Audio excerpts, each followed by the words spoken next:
డాక్టర్లు చదువుతూ ఉన్న వాళ్ళు అందుబాటులోకి వస్తారు, నర్సులు చదువుతూ ఉన్న వాళ్ళు అందుబాటులోకి వస్తారు, వాళ్ళందరూ అక్కడ ఇంటర్న్షిప్ చేస్తారు, హాస్పిటల్ ఖర్చులు తగ్గుతాయి, సూపర్ స్పెషాలిటీ హాస్పిటల్స్కి సంబంధించిన ప్రొఫెసర్లు అందుబాటులో ఉంటారు. ఇవన్నీ దృక్పథంతో 17 మెడికల్ కాలేజీలు, ప్రతి పార్లమెంటుకు ఒక మెడికల్ కాలేజ్ ఉండేట్టుగా వాటినన్నింటినీ జిల్లా హెడ్ క్వార్టర్స్ని వాటినన్నింటినీ జిల్లాలుగా చేసి, ప్రతి పార్లమెంటును ఒక జిల్లాగా చేసి 17 కొత్త మెడికల్ కాలేజీలు మేము శ్రీకారం చుడితే, అందులో 5 మెడికల్ కాలేజీలు మేము అప్పటికే ప్రారంభోత్సవం చేస్తే, మరో 5 మెడికల్ కాలేజీలు ఈ సంవత్సరమే క్లాసులకు పూర్తి చేసే కార్యక్రమం జరిగితే, మిగతా వాటి పనులు కూడా శరవేగంగా ముందుకు వెళ్తూ ఉన్న క్రమంలో ఇప్పుడు ఏం చేస్తూ ఉన్నారు?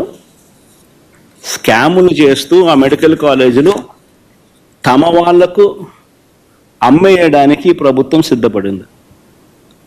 ఆశ్చర్యం కలిగించే విషయం, కేంద్ర ప్రభుత్వం బడ్జెట్లో 75,000 మెడికల్ సీట్లు మేము క్రియేట్ చేస్తాం వచ్చే 5 సంవత్సరాలలో. ఈ సంవత్సరం 10,000 మెడికల్ సీట్స్ మేము ఇవ్వడానికి సిద్ధంగా ఉన్నాము, ఇవ్వబోతున్నాము అని చెప్తా ఉంటే, ఒక్క మన ఆంధ్ర రాష్ట్రం మాత్రమే మనకు ఇస్తామన్న సీట్లు మాకు వద్దు అని చెప్పి కేంద్ర ప్రభుత్వానికి వెనక్కి లేఖ రాసిన ప్రభుత్వం దేశంలో ఏదైనా ఉందంటే అది ఒక ఆంధ్ర రాష్ట్రమే.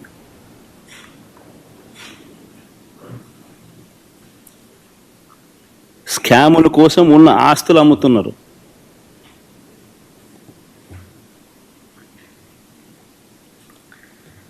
చంద్రబాబు గారి దృష్టిలో సంపద సృష్టి అంటే దాని అర్థం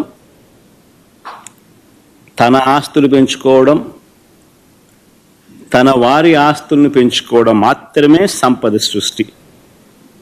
ఈరోజు రాష్ట్రంలో జరగని స్కామ్ లేదు. ఈరోజు రాష్ట్రంలో ఇసుక స్కామ్, గతంలో రాష్ట్ర ప్రభుత్వానికి సంవత్సరానికి 750 కోట్లు ఆదాయం వచ్చేది. ఈరోజు రాష్ట్ర ప్రభుత్వానికి రూపాయి ఆదాయం రావడంలా ఇసుక నుంచి. కానీ ఇసుక చూస్తే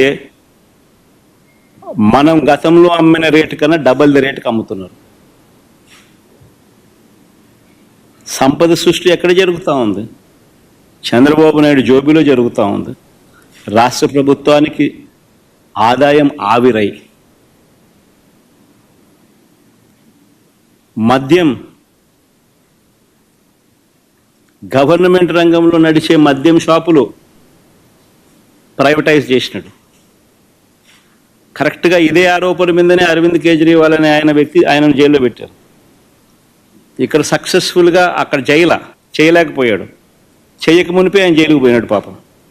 ఇక్కడ చేసి సక్సెస్ఫుల్గా అరవింద్ కేజ్రీవాల్ని అక్కడికి పోయి తిట్టొస్తాడు.